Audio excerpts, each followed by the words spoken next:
What time is it? Say it's time for KP's Video News. KP's Video News. It's KP's Video News, y'all. It's KP's Video News, y'all. That's right, it's KP's Video News. And today is Thursday, July 2nd. Time is moving on. It's moving faster than you think. Yep, seems like you wake up in the morning, before you know it, the sun's going down, and it's a whole new day getting ready to come around. All right, we got a story here about a 16-year-old boy that was killed, and so this guy, his name is Cornelius Fredericks, and three staff members are charged over his death. 3 people accused in the death of Cornelius Fredericks, a 16-year-old boy who was restrained at a residential facility in Michigan, have been released on bond. Michael Mosley, 47 years old, Zachary Solis, 28, and Heather McLaughlin, 48 years old, were arraigned this week after being charged with involuntary manslaughter and child abuse charges. They were released on $500,000 personal bond. According to court records, the 3 of them are staff members at Lakeside Academy, a residential treatment facility in Kalamazoo intended for young adults aged 12 to 18 placed in foster care system or by their parents to receive behavioral health services. Cornelius was a resident at the facility. Prosecutors say 2 of them laid across Cornelius' torso as they tried to restrain him, causing his death. Cornelius went into cardiac arrest and died 2 days later, according to the lawsuit filed by his family. Mosley's attorney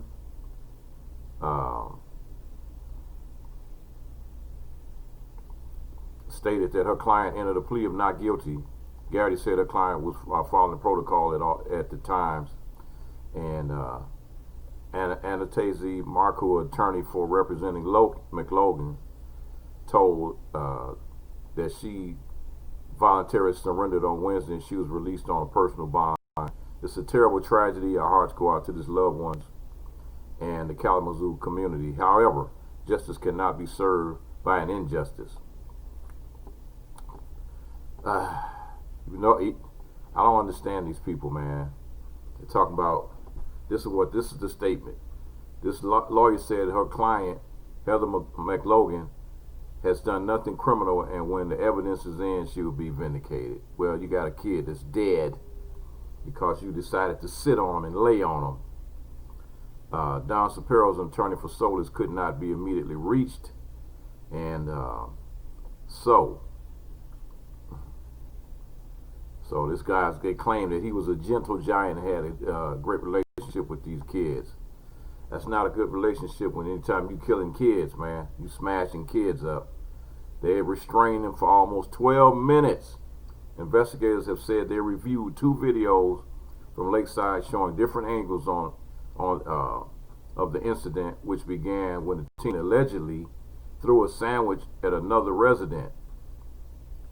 And videos show after that a brief discussion between a staff member and Fredericks as a teen started throwing food again. A report from Michigan Health and Human Services says several staff members moved toward Cornelius, who was then restrained approximately 12 minutes.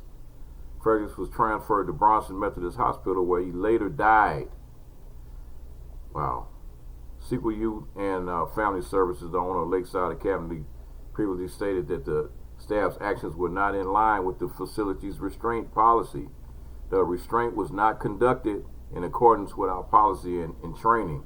As sequel, it is our policy to only use restraints as an emergency safety intervention in 2 situations: when a student exhibits imminent danger to himself and when a student exhibits imminent danger to others. In those cases, to use the minimum level of intervention possible. They launched an investigation into the facility, and a full report was provided. Officials said the staff initiated restraint that was significantly disproportionate to Frederick's behavior, and the facility did not follow its own restraint policy. The agency has since terminated all contacts with Lakeside and has begun the legal process to revoke its license. According to an earlier press release from the agency, at the time of the investigation, 10 licensing violations were found, including a failure to follow rules related to residents' restraint and discipline. In a previous statement, Sequel Youth and Family Services said it supports the decision to bring criminal charges. Also has said it's making the necessary changes to ensure something like this never happens again. 16-year-old kid lost his life, man. Another person lost their life, man, because they all smashed up by 3 adults. 16-year-old kid, young black kid, smashed up in Michigan. Oh boy, this is so sad, man. This is really sad. This is really sad. You know, sometimes even you know, I report a lot of news, but sometimes even hearing news like this, man, can get next to you. It really can. So here's another story about roughly 300 teens exposed to coronavirus after attending a Pong Fest party in Texas town. Hundreds of teens were exposed to the coronavirus after attending a party in Texas, and several have now tested positive. Austin Public Health Department said in a statement that some of the nearly 300 attendees were waiting on test results, but attended the party anyway. They have now long learned that their tests were positive. The virus often hides in the healthy and is given to those who are at grave risk of being hospitalized or dying. The department statement said, while younger people have less risk for complications, they are not immune to severe illness and death from COVID-19. The department also encouraged people to continue taking safety precautions even if they have not contracted the contagious respiratory virus. Since we are in a period of significant community spread, our entire community should act as if they have been exposed and take the proper precautions to further prevent the spread. Among the recommended precautions, officials say, is to get tested, but not to wait until the results before self-isolating. Self-distancing, wearing a face mask in public, and washing hands are often strongly encouraged by health experts who help prevent the spread of COVID-19. On Thursday, Lakeway Mayor Sandy Cox spoke about the gathering in a Facebook Live session, saying the city has currently experienced the highest numbers of positive cases since the pandemic began. Unfortunately, our caseload is probably going to increase, and it's because there was a very large party this past Saturday, and it was with a number of high school students, and there were students in attendance that were positive for COVID-19, adding that the party was called a Pong Fest.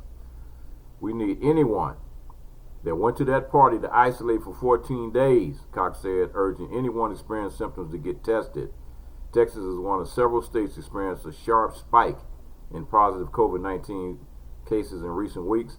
As of Wednesday, the state has at least 174,000 cases and 2,500 deaths related to the virus.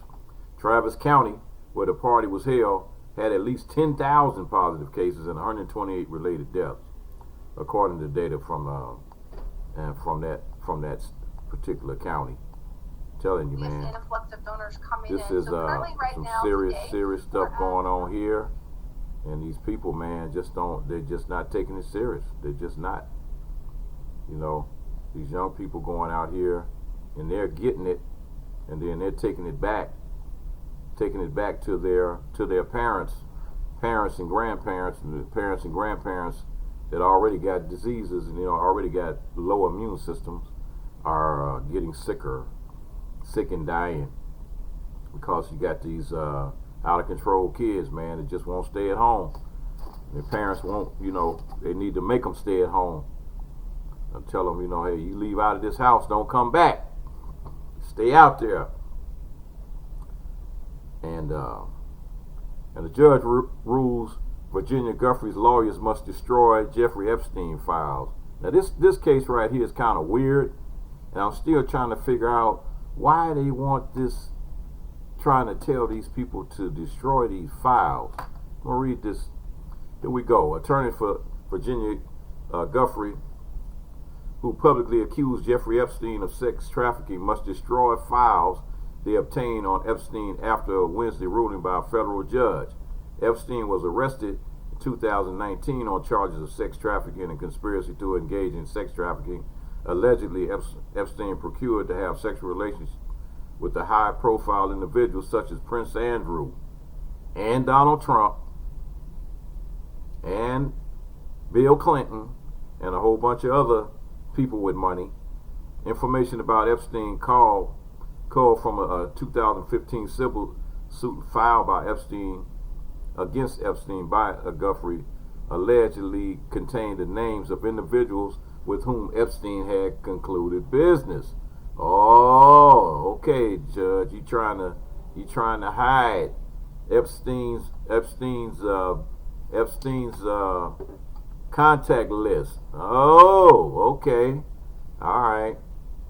Senior U.S. Judge Loretta Preska ruled Wednesday that Guthrie's lawyers had come into possession of the documents improperly, noting that the protective order could only be enforced during the civil lawsuit proceedings, which had already been settled. Preska wrote, the materials in the files shall be destroyed. Preska also requested proof that the documentation had been destroyed.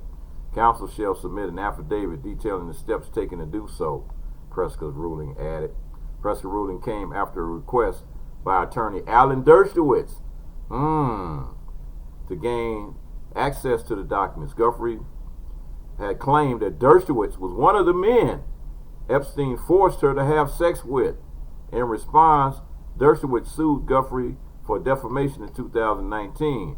Dershowitz claimed that obtaining the Epstein files would be an asset to his defense. Preska said in her ruling that Dershowitz desired to see all of the files with over 1,000 docket entries was not a targeted strike but a carpet bombing. And wow, upon returning from a trip to France in 2019, Epstein was arrested. Indictment documents allege that Epstein had sexually exploited and abused dozens of minor girls in his home in Manhattan, New York, and Palm Beach, Florida, right down the street from Mar-a-Lago. About a half a mile from Mar-a-Lago. That's where Epstein lived. And you know Mar-a-Lago, that's Donald Trump's golf course.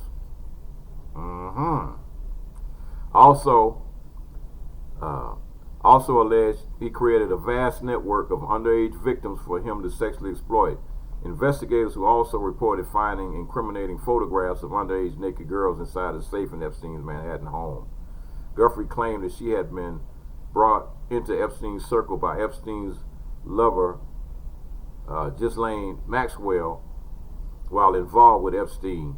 Guthrie alleged that she had been involved in sexual relations with Prince Andrew while she was 17 years old at Epstein's request.